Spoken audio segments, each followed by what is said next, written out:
सर्व जनता ठरवणार आहे की नगराध्यक्षाचा उमेदवार कसा असावा हे ठरवणार आहे। तर कसा असावा तेव्हा समोर काय गुण येतात की तो एक तर क्वालिफाईड असावा, अनुभवी असावा, त्याला सामाजिक आवड असावी आणि या सर्वांचा मेळ माझ्याकडे ईश्वरी कृपेने आहे। कारण मी मास्टर इन सोशल वर्क हा अभ्यास केलेला आहे, मागच्या वेळेला नगरसेविका म्हणून 5 वर्ष काम केलेलं आहे आणि शिवाय सामाजिक कार्यात मला आवड असल्यामुळे स्वानंदी सोशल वेलफेअर फाउंडेशन या संस्थेतर्फे मी काम करत आहे। शिवाय वाड्यात आपली संस्कृती चांगल्या प्रकारे टिकावी याकरता मी मुक्तांगण हे मंगळागौरचा ग्रुप आहे तो सुरू केला।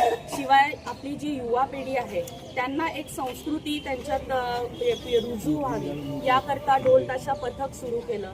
त्यामार्फत सुद्धा अनेक महिला युवा वर्ग यांनी सक्रिय सहभाग घेतला आणि तो अजूनपर्यंत आमचा पूर्णतः चालू आहे की अजून तो कसा विकसित होईल।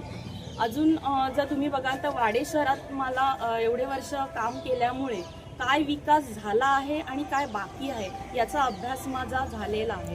त्यामुळे वाड्याचा सर्वांगीण विकास कसा व्हावा यासाठी मी पूर्णतः प्रयत्नशील राहणार आहे। सर्व जनतेचा मला चांगल्या प्रकारे आशीर्वाद आतापर्यंत चांगलेच मिळत आहेत आणि यापुढेही मला मिळणार आहे याची मला खात्री आहे।